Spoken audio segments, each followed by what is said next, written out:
Artlist.io.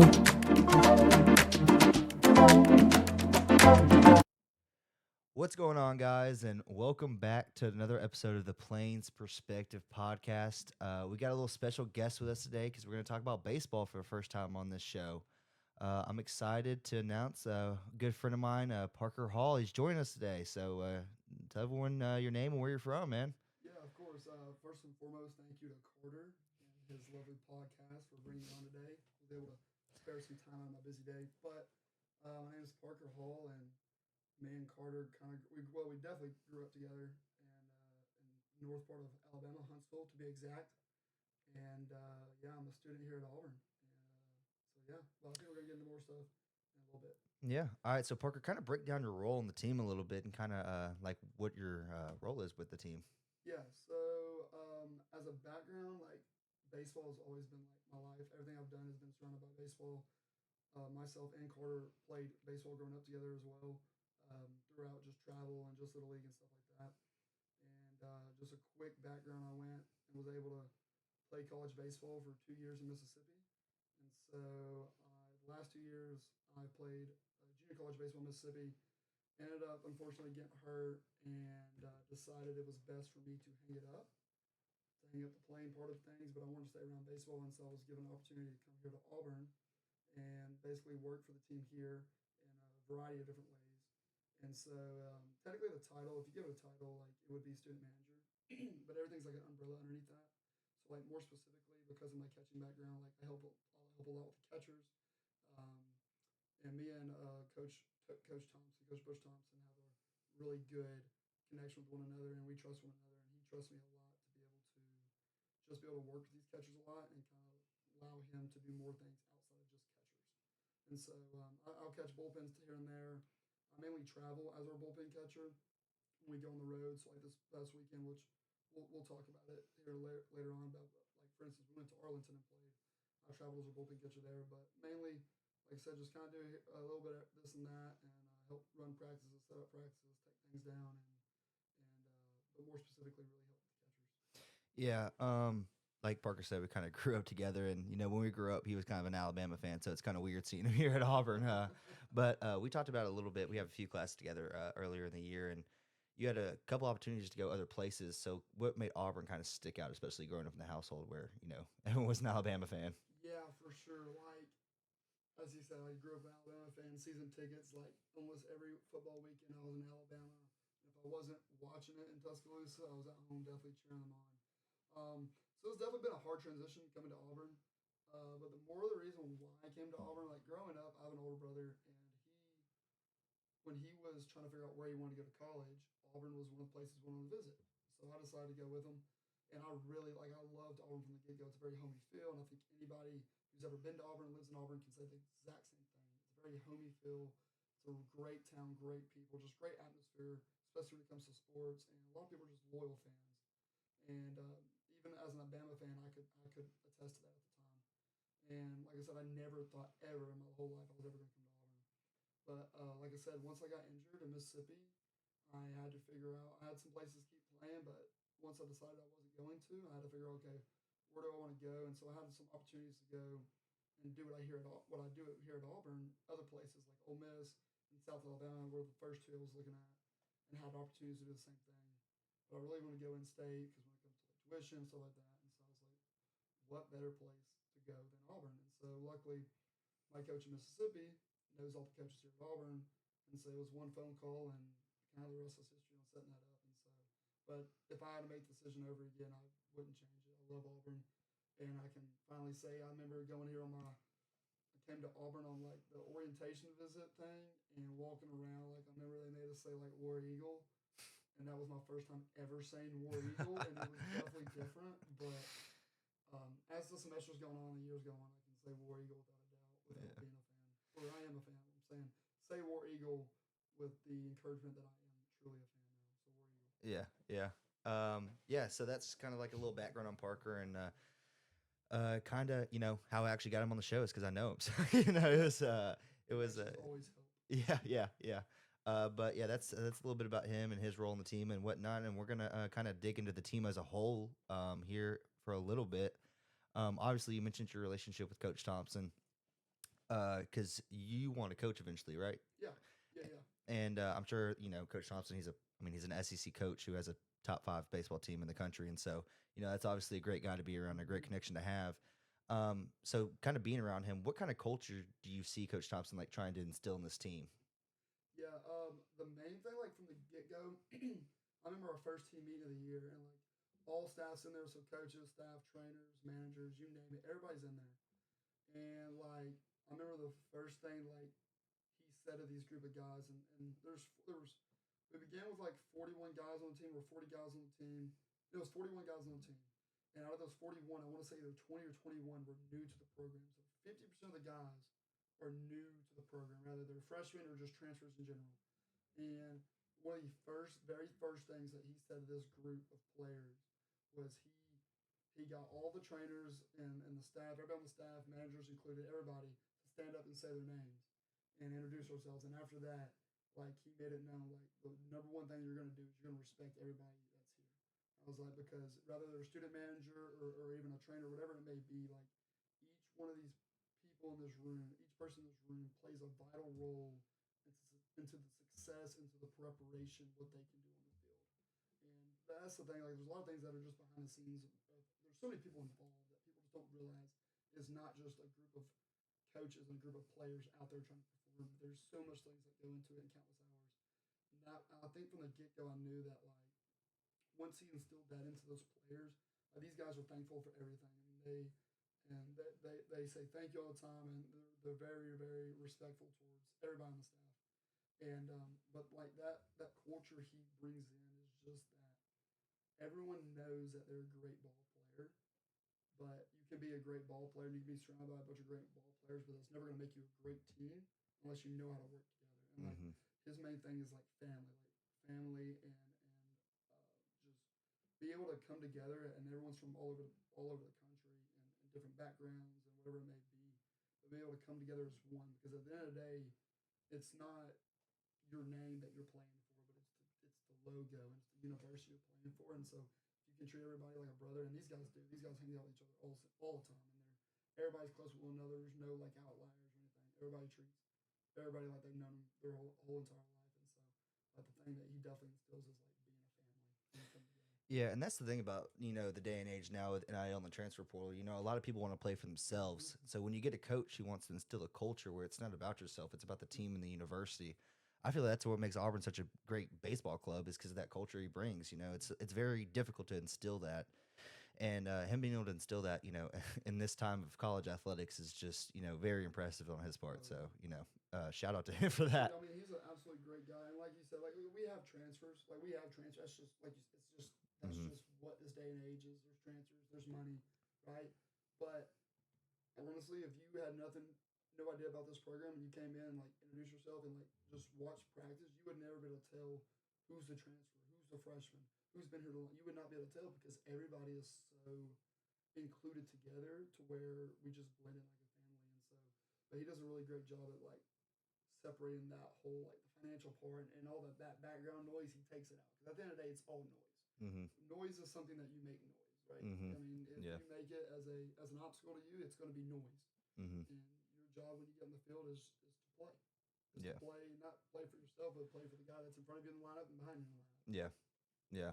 Um, yeah, and kind of transition us to this next little topic here is because with that kind of culture, you kind of have to have that. So last week y'all had a tough loss against Cincinnati, but then y'all bounced back this weekend to go 3-0 in Texas and to beat two top 15 teams. And so, kind of break that down a little bit because especially losing 8-0 and then being able to bounce back Mm-hmm. like that, you had to be united in the locker room, Yeah. especially. And so, kind of like break that down for me a little bit. Yeah, so like obviously we opened up the season with Youngstown State coming in, and we were able to get 3 wins there. Not easy; they were a tough opponent, and a lot tougher, I think, a lot of people expected. But that's college baseball; anybody can beat anybody on any given day.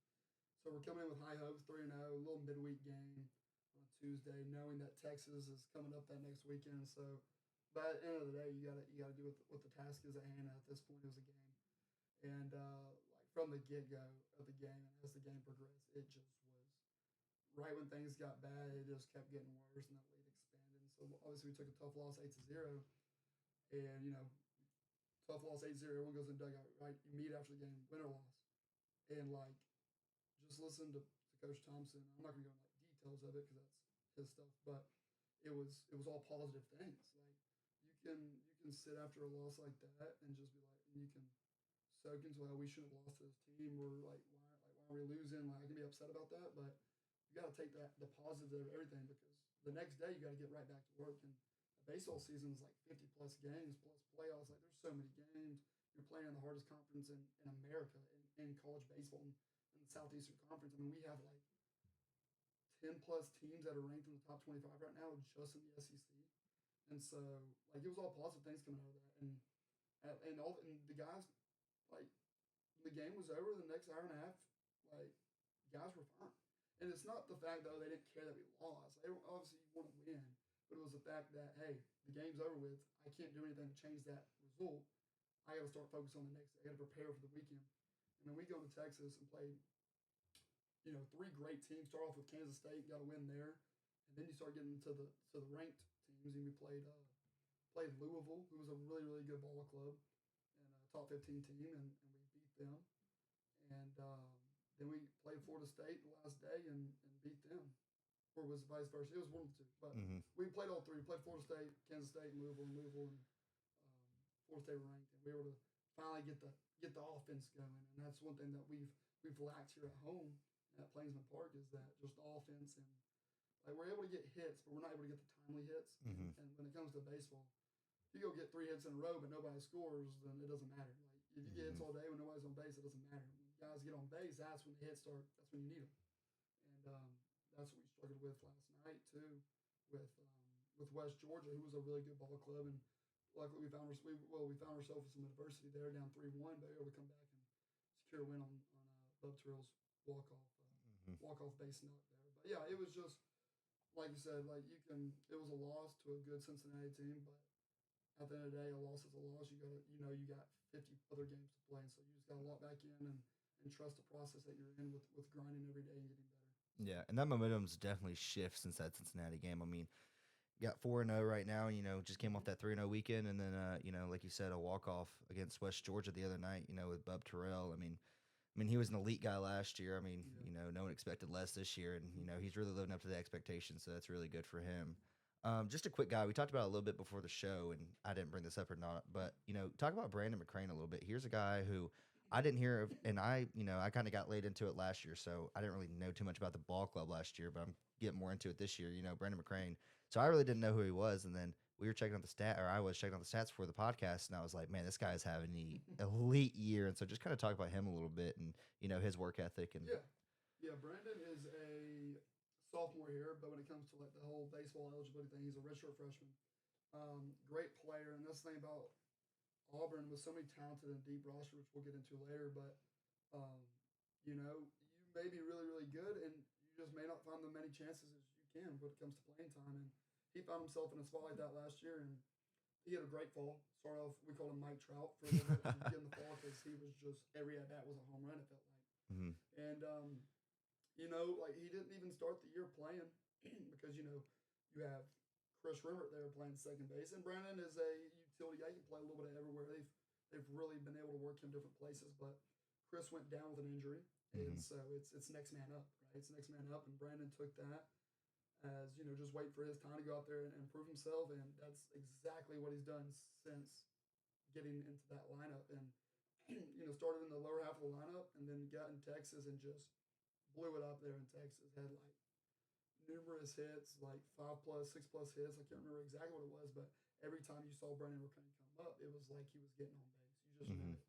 And he even followed up against West Georgia and had like 3 hits or 2 or 3 hits, and if he didn't get on, it was a hard line. It was a hard hit. And so, but yeah, he's Brandon McCrane is a young guy, and he's just taking advantage of his opportunities, and that's exactly what you want to see from a guy who may not find a lot of playing time as he would like on the field because of the guys he has in front of him, including Chris Rembert, and you got Bub Terrell, a bunch of young All-American future MLB draft picks right in front of him. And it's tough. It's tough to play in this conference. It's tough to play for a team that's this good, has much with this much depth.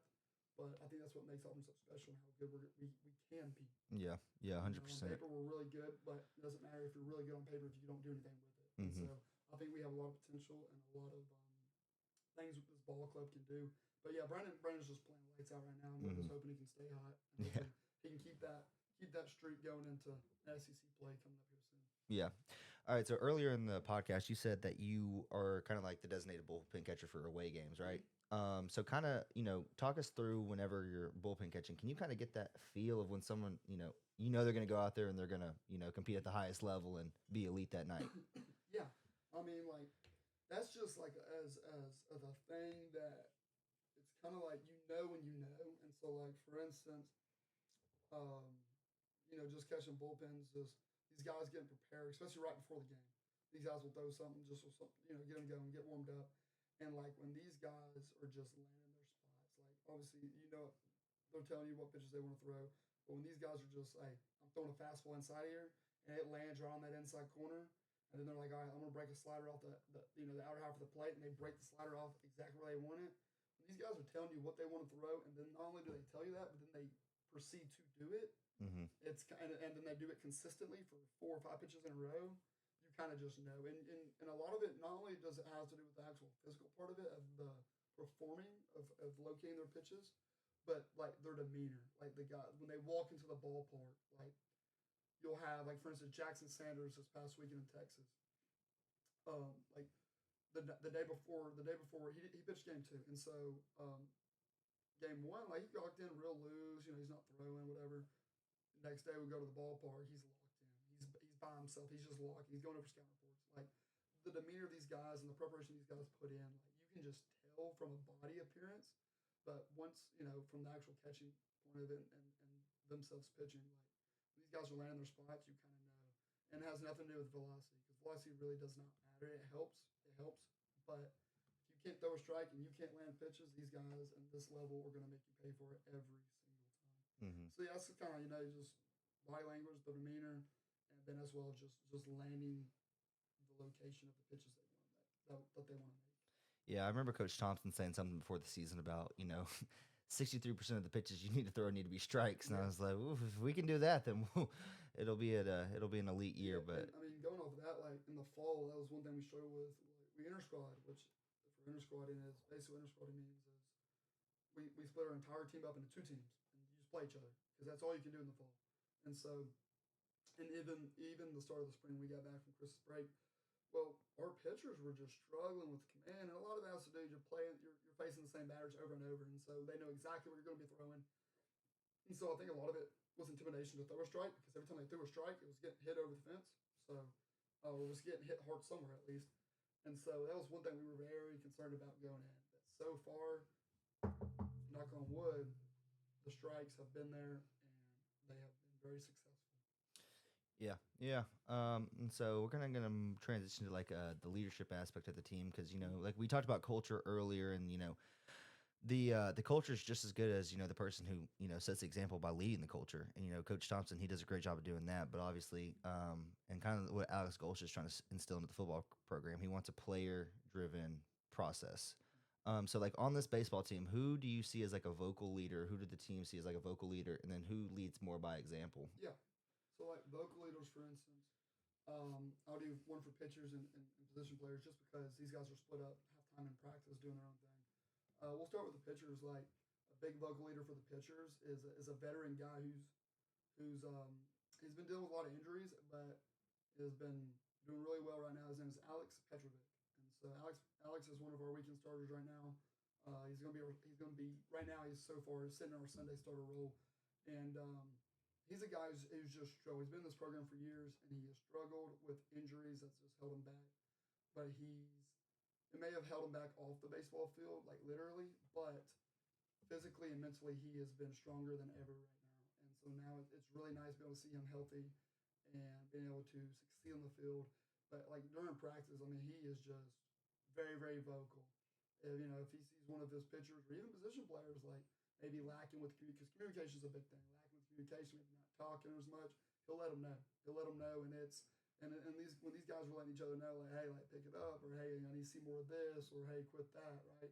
It's not like in a in a reprimanding manner, as in like, hey, like I'm getting on to you. It's hey, like we know you can do better, and we can't do better as a team if you can't do better as well. Mm-hmm.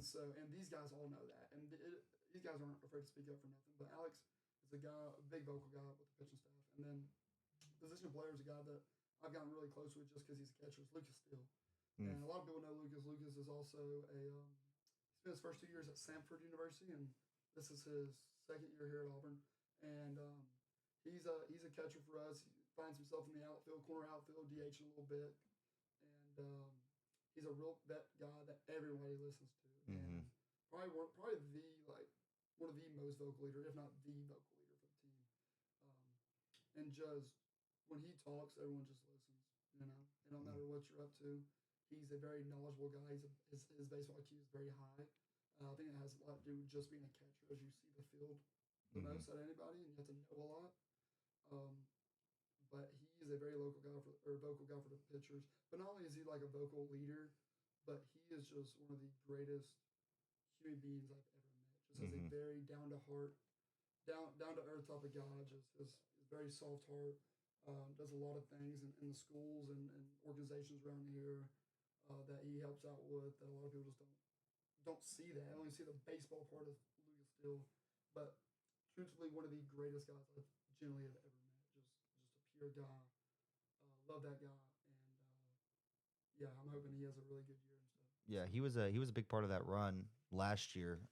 You know, in the playoffs, and you know, whenever a guy can compete at the highest level in the most important moments, yeah, that's when it comes important. So we're glad to have him back for another year, and I'm mm-hmm. glad that he's kind of taking that step as a leader and you know being such a big important part for the team. Sure. And then so going to the lead by example. You know, who's coming out every single day and just first in line. You know what I mean? It's just Yeah, kind of lead by example, and I think this can be a very obvious answer, but it's Chris Rimmer, oh yeah. aka Captain Mm-hmm. America. Chris Rimmer was on Team USA and won like MVP, I think, for them or something like that. Was captain or whatever, but that's his nickname. Is Captain America. He has a bunch of different nicknames, but Chris is the definition of a lead by example, right? Like he'll speak up when need to, but other than that, he let his actions do the talking. Right? That's on the field, off the field. Every single time you see Chris at the field, around the field, he is doing something to get better. Rather that be in the cages, on the field, hitting offensively, defensively, his preparation. He just when you go to the ballpark and you go watch an Auburn baseball practice, you go watch an Auburn baseball game, watch Chris Rimber. Watch the way he handles himself. Watch the way he carries himself. Watch the way he prepares. Um, dude's just he doesn't get phased. He just doesn't get phased. You couldn't tell if he was 0 for 4 with 4 strikeouts or 4 for 4 with 4 home runs. You could not tell. Mm-hmm. He leads by example. He has one mission. That's to be able to be the best teammate he can be the best player in order to be the best team that we can be. But yeah, Chris Rimmer is a huge lead by example guy. He has a very long career ahead of him. Oh yeah. So. Yeah, he's very highly touted. I mean, he was a big part of that run last year as well. He was we're glad to have him back. Mm-hmm. But and then kind of one of the things we talked about before the podcast as well was talking about the depth on the team. And so in baseball, it's a little different than other sports like basketball and football because lineup changes and Yep. stuff like that. So kind of talk about that and how important it is to have a roster that's like one of the deepest in the country, and just kind of the benefits of having a roster that deep. Yeah, there's always benefits. The deeper a team can be, the better that team's going to be more off. Because as everyone knows, with any sport, injuries happen. They do. And so, like for instance, we had a transfer coming in, Eddie Madrigal, and he was supposed to be honestly coming in the get go. Everyone knew, hey, start first baseman, so coming here, hit 20 plus home runs at St. Mary's last year, and tore his ACL in the fall. Right, it happens in practice. Okay, he's recovering. He's gonna be back really soon. So hopefully, see Eddie on the diamond again. But like for instance, we were talking about Brandon McCray earlier and stepping up because Chris has been hurt. Like just be able to know that on any given day that you can just plug and pull these guys in different scenarios and put them in different positions and still be confident that you can go out there and succeed and go out there and win a baseball game is huge. When teams are finding themselves depending on 9 position players, 9 to 11 position players, and maybe only like 5 to 6 pitchers on a pitching staff, odds are that team's not going to end up well because injuries happen. Maybe anything can happen. But the more depth you have, the better. Um, just because, like you said, you can play more in the matchups. Hey, these guys, you got a lefty on the mound today. We want to hit a more right-handed base lineup. You have a righty on the mound, more left-handed base lineup. There's different ways, and you can move guys around. It's been great. The only thing, the con is for a really deep team as a player is that your chances are very limited. The moment that maybe you get a little cold, right? You get cold and you start to struggle a little bit.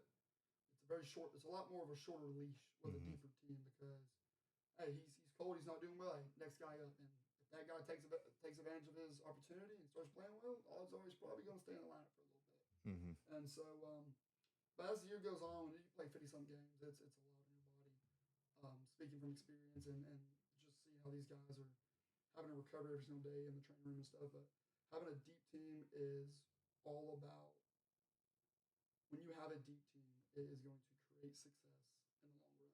And if you want to go to Omaha, if you want to go win it, go look at these teams and go look at how many players played throughout this season. And you're going to find yourself probably seeing there was a lot more players that played than you think because the deep teams always win. That's why when people say, "Oh, they made a deep run." It's not just saying, "Oh, they made a like they played for a long time." It's hey, they had a deep team in order Mm-hmm. to make this long run. Yeah. And so yeah, depth is all about, and I'm very excited. And we have a lot of depth in this Auburn baseball team from the position players as well as the pitching staff is very very deep when it comes to transfers as well. So. Yep. Yep. And then the last thing we're going to kind of talk about real quick is the pitching staff. So obviously, you being with the catchers, the connections with the pitchers have to be intense and whatnot. At this high of a level, what kind of have you seen that's like, what's kind of separated this pitching staff from other pitching staffs you've been a part of? Yeah. So the thing about this pitching staff that I really enjoy is that a lot of times you'll see with pitching staffs is almost guys want to see, not necessarily want to see each other fail, but if someone else fails, then more than likely you're going to get an opportunity Mm-hmm. to pitch. But with these guys want to see each other succeed. Yeah. Even the guys who aren't pitching, who are like basically like next in line to pitch, they want to see these guys go out there and compete and succeed, even if that means less pitching or playing, going out there, less appearances on the mound for them. Mm-hmm. They want to succeed, and I think that goes back to the culture Yeah. that Coach Thompson instilled early on is being a family Mm-hmm. and being able to work together as a team in order to succeed. And with that being said, like this pitching staff is deep, and they work and they work and they work. But I think the most important thing that helps them is they want to see each other succeed. And when you're able to look at your teammate, a guy that may be able to, like, who's taking more playing time from you and say, "Hey, I want you to do good," even if that costs me, that's a very selfless list to say. A very hard thing to say. But if you can sit there and say that to somebody, that is green flags all over the place. Yeah. But yeah, that's pitch staff. They work, and like I said, I think the key opponent is they want to see each other succeed. Mm-hmm. It really helps them. Yep. Helps them all come together. Yep. All right. Well, that's going to kind of wrap us up. So, Parker, I appreciate you joining us today, and good luck to you and the team for this season, man. War Eagle. War Eagle. All right, guys. Thank y'all so much for joining me for another episode of the Plains Perspective podcast. And a huge shout out to Parker for joining me tonight. Kind of get that inside detail of that team that's so highly touted and has so much potential to be great and make real history for Auburn this year. But yep, we will see y'all on Thursday. War Eagle, guys.